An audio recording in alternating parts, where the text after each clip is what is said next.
कृष्णा। ओम अज्ञानतिमिरन्धस्य ज्ञानाञ्जनशलाकया चक्षुः उन्मीलितं येन तस्मै श्रीगुरुवे नमः। नमः ओम विष्णुपादाय कृष्णपृष्ठाय भूतले श्रीमते भक्तिवेदांत स्वामिनिति नामिने। नमस्ते सारस्वते देवे गौरवाणी प्रचारिणे निर्विशेष शून्यवादी पाश्चात्य देशतारिणे। जय श्री कृष्ण चैतन्य प्रभु नित्यानंद श्री अद्वैत गदाधर श्रीवास आदि गौर भक्तवृंदा। हरे कृष्णा कृष्ण कृष्ण हरे हरे, हरे राम राम राम हरे हरे। हरे कृष्णा। आप सबका बहुत बहुत स्वागत है आज के एपिसोड में, जिस पार्ट 2 का ये पार्ट 2 है। आश्रम आचरण कैसे करें, ये पार्ट 2 है और इसका लास्ट पार्ट है ये। तो आप जो है इस सेशन में बने रहिए हमारे साथ और हम लोग जो हैं आगे बढ़ेंगे। आज का जो टॉपिक्स हैं हमारे वो 4 चीज़ें हैं। माता पिता और पुत्र पुत्री में व्यवहार कैसा हो, पति पत्नी का व्यवहार, और सास बहू में आपस में कैसे व्यवहार होना चाहिए, और अतिथि पालन, अतिथि का सत्कार कैसे करना चाहिए, और नेक्स्ट स्लाइड में है। और आप देख सकते हैं इसमें भगवान ने कैसे पालन किया है अतिथि का। तो सबसे पहले हम लोग आज चर्चा करेंगे माता पिता और पुत्र और पुत्री के व्यवहार के बीच में। सबसे पहले माता पिता का ये कर्तव्य है कि अपने पुत्र को और पुत्री दोनों को आध्यात्मिक शिक्षा दें। भगवान के भक्त हुए महान प्रहलाद महाराज, वो कहते हैं कौमारम आचरित प्राज्ञो धर्मान भागवतान इह। कौमार अवस्था 5 साल की एज से जो है भागवत धर्म का पालन करना चाहिए, भगवान की भक्ति करना चाहिए, भगवान के नाम का जाप, हरे कृष्ण कृष्ण कृष्ण हरे हरे, हरे राम राम राम हरे हरे, इस मंत्र का जाप करें, भगवान के भक्तों का संग करें। प्रभुपाद जी ने पुस्तकें लिखी हैं, भगवद गीता, भागवतम, भगवद गीता, चैतन्य चरितामृत, उसका पाठ करें। और भगवान को भोग अर्पित करके प्रसाद करें। तो ये, और हमको मन में सोचना है कि हमारे जो पुत्र पुत्रियां हैं ये जो है भगवान के द्वारा दिए हुए हैं और इनका भरण पोषण की जिम्मेदारी हमारी है। उसके साथ ही साथ जो पुत्र और पुत्रियां हैं अपने माँ बाप के बारे में सोचना चाहिए कि हमको इनके द्वारा जो है मनुष्य शरीर प्राप्त हुआ है। दुर्लभम मानुषम जन्मम अध्रुवम तदपि अर्थदम। दुर्लभ मनुष्य जन्म जो है दुर्लभ है, अध्रुव, बहुत दिन तक नहीं टिकेगा, लेकिन अर्थदम ये आपको सबसे अच्छा चीज दिला के जा सकता है। मतलब आप सोचिए कि ये बेस्ट बार्गेन है। सबसे थर्ड क्लास की चीज जो है, सबसे अच्छे लोग, हाई क्लास लोग सतयुग में चले गए, उसके बाद त्रेता युग में, उसके बाद कुछ लोग बचे जो ये थे, थोड़े बहुत बच गए द्वापर युग में, और कलयुग में तो सबसे घटिया किस्म का शरीर है। 2-4 रसगुल्ला ज्यादा खा ले और डायबिटीज, शुगर, बीपी हो जाता है सब। तो इस शरीर जो है मनुष्य शरीर, लेकिन इसका फायदा क्या है कि इस शरीर में हम लोग 80 से 100 वर्ष की आयु, अब तो आजकल 60 से 70 के बीच में लोग निपट जाते हैं, ये वास्तविकता है संसार की। तो अगर हम लोग को इतनी भी आयु मिल रही है, छोटी सी आयु में अगर हमको ये शरीर प्राप्त हो रहा है और इस शरीर में भक्ति करके हम लोग जो है भगवान के धाम जा सकते हैं, तो हमको इस शरीर का जो है उपयोग करना चाहिए। श्रीमद् भागवतम में श्लोक आता है 5वें स्कंद में, जिसमें बताते हैं कि देवता लोग भी जो है इस भारत भूमि में जन्म लेने के लिए तरसते हैं। वो लाइन में लगे हुए हैं कि फटाफट हम जल्दी आए। 60-70 साल ये किया हमने, भगवान का भजन किया और उसके बाद तुरंत भागवत धाम चले गए। तो कलयुग एकदम फास्ट है। इसलिए बोलते हैं कि कलेर दोषो निधे राजन अस्ति एको महान गुना कीर्तनाद एवं कृष्ण से मुक्त संग परम ब्रजेत। तो इस शरीर को जो देने वाले हैं माता पिता, भगवान कृष्ण का कीर्तन करके हम लोग जो है उसको सफल बना सकते हैं और माता पिता की सेवा करनी चाहिए, ये सोच के, क्योंकि इनके द्वारा हमको शरीर प्राप्त हुआ है, इनके द्वारा हम अपने परम कल्याण जो है कर सकते हैं। और माता पिता को चाहिए कि अपने पुत्रियों का भरण पोषण करें और उनका जो है सही से पालन करें।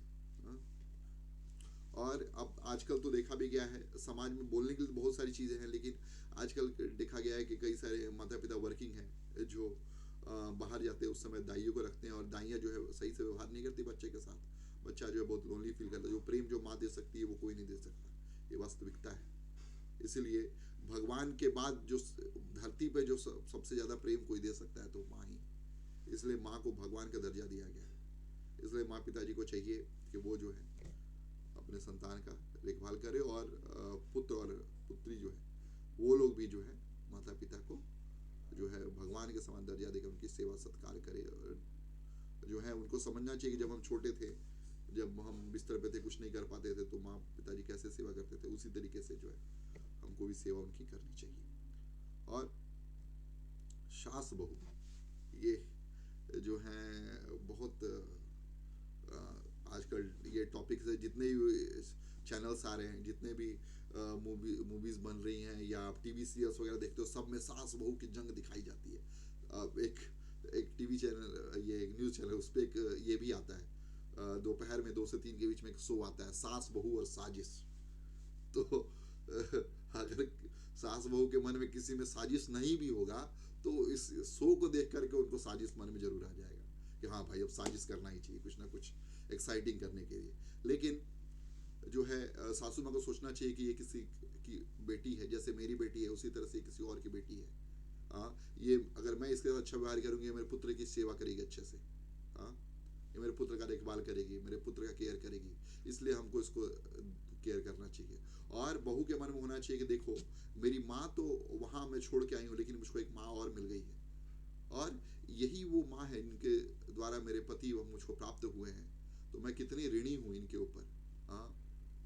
और इन बहुत कृतार्थ हूँ। क्यों? क्योंकि इन्होंने, इनके द्वारा जो है मुझको पति धन की प्राप्ति हुई है, जिससे मैं इस संसार रूपी सागर को पार कर सकती हूँ। ये वास्तविकता है जब माँ देवाहुति पुत्र को, अपने भगवान कपिल को बोलती हैं कि हे पुत्र, आप जो है मुझको वास्तविक ज्ञान दे करके मेरा कल्याण कीजिए, उद्धार कीजिए।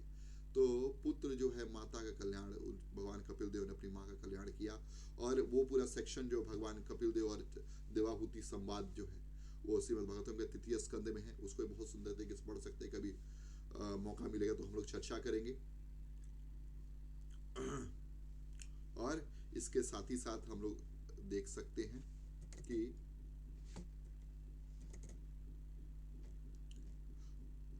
आश्रम में आचरण, अतिथि के साथ कैसा व्यवहार करना चाहिए। अतिथि वो व्यक्ति होता है जिसके आने की कोई तिथि नहीं होती है, आने का कोई समय नहीं होता है, और जब हमारे द्वार पर आ जाए तो उसका बहुत ज़्यादा सम्मान करना चाहिए, बहुत उसको भगवान के बराबर दर्जा दे करके। अतिथि देवो भव, ऐसे शास्त्रों में बताते, तैत्रेय उपनिषद में जो है इसका वर्णन आता है, ये मंत्र आता है, अतिथि देवो भव। और देवता के समान समझ के उनका आदर सम्मान सत्कार करना चाहिए। और इसके साथ ही साथ जो है उनके भोजन का व्यवस्था करें, प्रबंध करें। और यहाँ पे बहुत ही सुंदर से श्लोक आता है, उसको भी हम लोग देखेंगे कि आखिर किस व्यक्ति को जो है भोजन दान करना चाहिए। ब्रह्मचारी यतिश्चैव विद्यार्थी गुरुपोषकः अद्वगः क्षीणवृत्तिश्च सडेते भिक्षुका स्मृतः। ब्रह्मचारी, जिसने ब्रह्मचर्य व्रत का पालन किया हो, यति साधु सन्यासी लोग, विद्यार्थी, गुरु पोषक, जो एक सेकंड रुक जाइए, गुरु पोषक,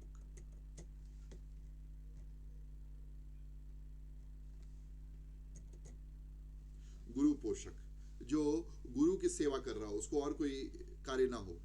और अध्वगः, अध्वगः जो पथिक हो, जो पथ पे चल रहा उस व्यक्ति को। और क्षीण वृत्तिश्च, जिसके सारा धन छीन लिया गया हो, और उसको जो है भिक्षुक समझ करके दान देना चाहिए, कभी भी हमारे द्वारे पे आए। और कितने समय के लिए आए, शास्त्रों बताते हैं कि गोदोहन मात्रेण। सुखदेव गोस्वामी जो थे, किसी गृहस्थ के घर पे गोदोहन, जितना गाय दोहने में जितना समय लगता है, 10 मिनट 15-20 मिनट, उतना देर रुकते थे, और थोड़ा सा दूध जो है करा ये हाथों में लेकर के उसको पी करके चले जाते थे। और इसे जो है कर में जो लेते हैं, लेके पीते हैं, तो काफी लोगों ने अपने पीछे टाइटल लगा लिया, इस टाइप से कि जो करों में लेकर के पीते हैं उन लोगों ने। तो हम देखते हैं कि क्षीण वृत्ति, जिसको नहीं कुछ मिला है, जिसका सब कुछ लूट चुका है, सबका कुछ बर्बाद हो चुका है, जल चुका है, उससे व्यक्ति को भी भिक्षा देनी चाहिए अन्न की। और अगर व्यक्ति को भिक्षा नहीं मिल रहा है तो भी उसको जो है उदास नहीं होना चाहिए। अगर व्यक्ति जा रहा है कहीं पे लेने के लिए भिक्षा, तो उसको उदास नहीं होना चाहिए और उसको जो है भगवान का जो है आशीर्वाद मान करके या भगवान की इच्छा अनुकंपा मान करके दूसरे दया पे जाना चाहिए। ये भिक्षुक व्यक्ति है। जब भगवान कृष्ण भेजते हैं ब्राह्मणों के पास अपने ग्वाल बाल सखाओं को कि आप जाओ, ब्राह्मण यज्ञ कर रहे हैं, वो भगवान जो है अपने नारायण है, भगवान वसुदेव है, उनके लिए जो है यज्ञ कर रहे हैं, उनके पास आप जाकर के मांगो। और वो ब्राह्मण के पास जाते हैं, जब ग्वाल बाल मांगते हैं तो ब्राह्मण नहीं देते, उनको बोलते हैं कि हम नहीं दे सकते क्योंकि कंस से में भय है, वो हो सकता है उनको मृत्यु दंड दे दे। तो भगवान के पास जब ग्वाल बाल आते हैं तो भगवान बताते हैं कि भिक्षुक को निराश नहीं होना चाहिए, क्योंकि भिक्षुक का कार्य है मांगना, उससे मिले या ना मिले उसको दोनों में जो है भगवान की कृपा समझनी चाहिए। उसी प्रकार बोलते हैं अब तुम जाओ ब्राह्मणियों के पास, उनकी जो पत्नियां हैं उनको जाकर के बोलो। और जब ब्राह्मणियों के पास जब जाके बोलते हैं, ब्राह्मणियां जो है घर में जो है अपने 56 भोग बना करके पूरा जो है भंडारा खाली करके भगवान के पास पहुंच जाती हैं, बोलती है हे भगवान लीजिए, और हम समझ गए हैं कि आप ही परम ब्रह्म परम धाम पुरुषम जो है पवित्रम है, परम ब्रह्म परम धाम पवित्रम परमम भवाम पुरुषम शाश्वतम दिव्यम आदि देवम अजाम विभुम। तो आप ही जो है सब हैं भगवान के। और गोपियां तो वृंदावन में भगवान को जो है छाछ के ऊपर भी नाच नचा देती थी। ये जो है एक आता है, पदावली आती है ब्रज भाषा में, जिसमें कहते हैं शेष गणेश दिनेश महेश सुरेश जाहि निरंतर धामे, जाहि अनादि अनंत अखंड अछेद अभेद सुभेद बतावे। नारद से सुख व्यास रहे पचिहारी पुनि पुनि पार ना पावे, ताही अहीर की छोहरिया छचिहा बर छाछ पे नाच नचावे। जिसको शेष जो है भगवान अनंत शेष गणेश जी, इंद्र और महेश जी, दिनेश भगवान सूर्य, ये सब जो है निरंतर उनकी जो उपासना करते रहते हैं, और शास्त्र जो है उनको अनादि अनंत अखंड अभेद बताते हैं। और नारद जी, सुखदेव गोस्वामी, व्यास जी, ये सब लोग जो है कथा कहे जा रहे, लेकिन उनकी कथा जो है, उनकी महानता की कथा खत्म ही नहीं हो रही है। ऐसे जो भगवान है उनको जो है ऐसे लोग ताही अहीर की छोहरियां छचिया बर छाछ पे नाच नचा। तो भगवान को जो है प्रेम से जो है, प्रेम के वश में भगवान रहते हैं। इसकी चर्चा हम लोग और कभी करेंगे। और आज जो है हम लोगों ने देखा कि किस तरीके से आश्रम में आचरण करना चाहिए, अतिथि का सम्मान करना चाहिए, देवताओं को सम्मान समझना चाहिए। और आप देखिए भगवान कैसे सुदामा जी का जो है पैर धुला रहे हैं। पानी परात को हाथ दियो नहीं, नैनन के पग सो जलद होए। देख सुदामा के दीन दशा करुणा करके करुणा निधि। तो हमको भी जो है भगवान के तरह जो है अपने मन में इस भावना को जाहिर करना चाहिए। जब भगवान आते हैं तो आदर्श प्रस्तुत करते हैं, और आप भी जो है इनसे आदर्श लेकर के अपने जीवन को जो है सफल कीजिए और हमारे ऊपर जो है कृपा कीजिए। बहुत बहुत धन्यवाद आपका। हरे कृष्ण कृष्ण कृष्ण हरे हरे, हरे राम राम राम हरे हरे। बहुत बहुत धन्यवाद। श्री प्रभुपाद की जय, श्री गुरुदेव की जय। गौर प्रेमानंदे हरि हरि बोल।